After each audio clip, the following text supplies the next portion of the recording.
Hi guys, welcome back to my channel. Yeah, I haven't filmed in a while, but I just have this topic on my mind that I kind of want to share. I feel like I can't just, I don't know, post about it on Instagram or just on Facebook and then that will be done with. I feel like it's a message for a lot of people because I know that if anybody hasn't gone through it, they're about to go through it, and it's necessary for us to talk about the attitudes around it. Obviously you can tell from this the title of this video that this video is about dealing with redundancy or being laid off. I'm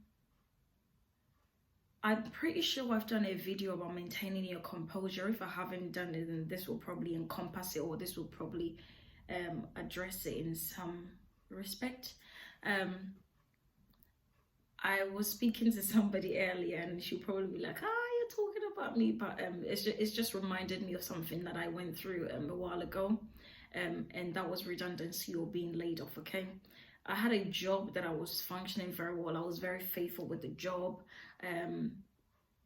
I gave my best as I knew then. Even looking back on it, I still feel like I did very well in that role. I performed very well. I was faithful to all my colleagues, and I'm pretty sure I served more than 15 people in a team. I was a team coordinator, okay? And I did my best, so much so in that role. Like, it got to a point I was looking for how I could improve, and I just really didn't get that support. From my immediate team, I did get a bit of support, but from the overall team, I didn't feel that much support, and I don't want to go back too much into it, you know, just in case some of those people see this video and be like, oh, you're talking about us. But it's important, some of it is important to share over here. I did give my best in that role, and I worked that role for almost 2 years, I believe. I did travel a long distance to that role every morning. Even when I finished work, it was still a long distance back home. I was faithful in that role. I can't say that enough. I've probably said that 4 times already.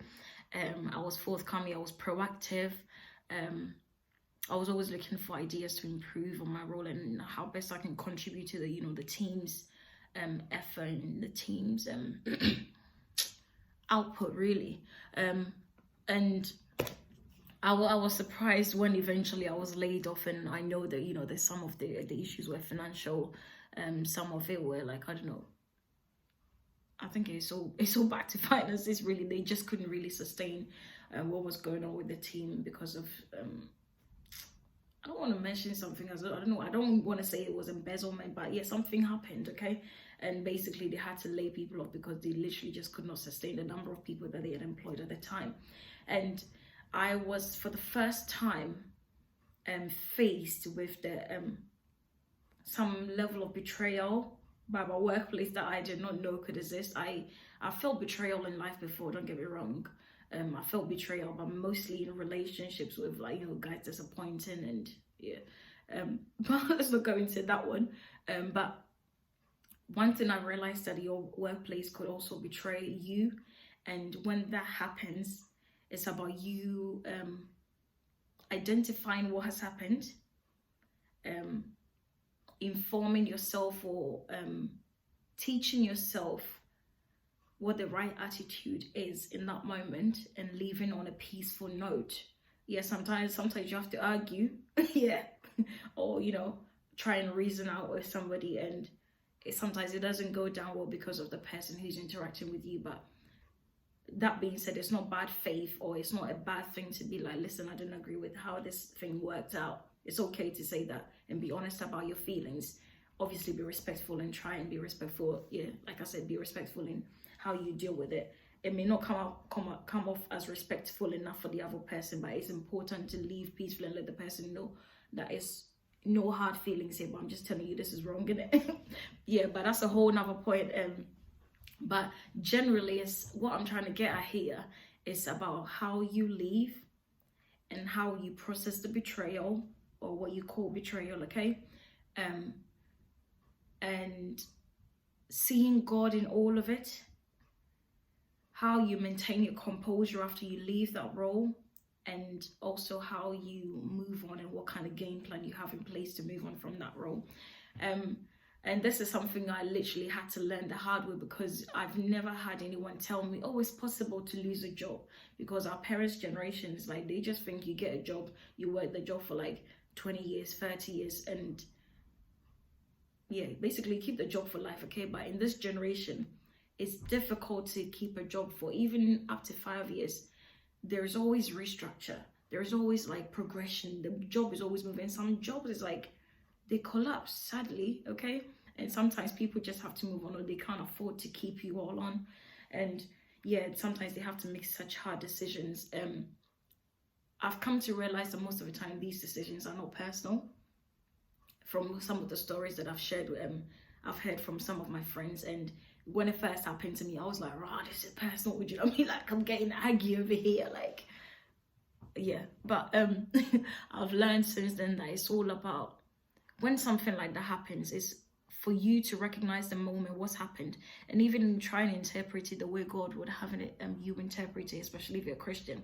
Understand that God is doing something. Maybe God is moving you out of your comfort zone, or a place that you're not necessarily growing or thriving. And that was something that I probably should have understood at the time. I was getting to a place where I sort of knew the job through and through, and I could literally do it with my eyes closed. And I was looking for ways to grow, and different challenges and whatnot, and they weren't coming. And I remember those were some of the things that my manager said, that maybe you're too comfortable, you don't even understand that.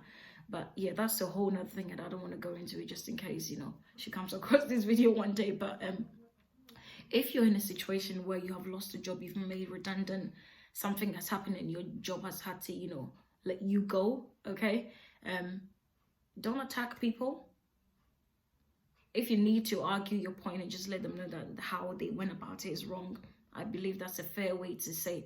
There's a fair way to say, either by email or having a verbal conversation without getting too aggressive and getting too emotional over it. It's good to share your opinion about it, but at the same time you have to do it respectfully. Find a way to do that. If you don't feel any way about it, just walk away with your head held high. Not that if you do it the other way too, your head is not held high.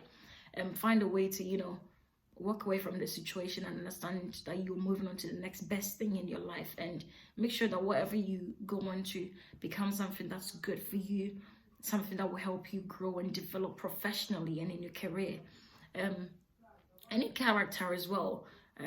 I think job places are sometimes undermined because they are places of growth for us, and we don't understand that when we are in those places, we're planted and somebody's nurturing us, whether it's individuals, whether it's even the job description that's nurturing us. Sometimes we're growing gradually, and sometimes we don't see it. So if you feel like you're not growing in that role, or something comes up and you have to move from that place, say place A to position B or place B, take advantage of that. When you get the sack, or they let you go, trust me, it's a blessing. It is a blessing. It is a blessing. It's a blessing. Sometimes we don't see what God is doing. Sometimes we don't see the move of God in those situations. I'm not saying that we should clap when redundancy comes, because sometimes they're an attack on our destinies and on our situations, and sometimes they are distractions from the devil, like, without getting too spiritual over here. But redundancies are not really blessings, but sometimes God can turn things around for your good, and he can create something good out of that situation. So don't go attacking people, don't go attacking men, don't go attacking women. Try and enjoy the transition that God is taking you on. And if it means you have to stay at home for 3 weeks, 12 weeks, 6 months, or ideally you don't want to be going 6 months without a job, which is not good. But if that's the length of time that God is taking you on, and there's something you're meant to do in that time frame, instead of being at work and working for man, I say you take the opportunity and literally ask God and seek God's guidance concerning your life in that moment. Do not underutilize that moment, and don't treat it as an ordinary moment, or don't treat it as I'm just stuck at home, I don't know what to do, or I'm bored. There is a purpose for that season too, and I really want people to understand redundancy is not a curse, it's a gift sometimes. And we need to see it as what it is.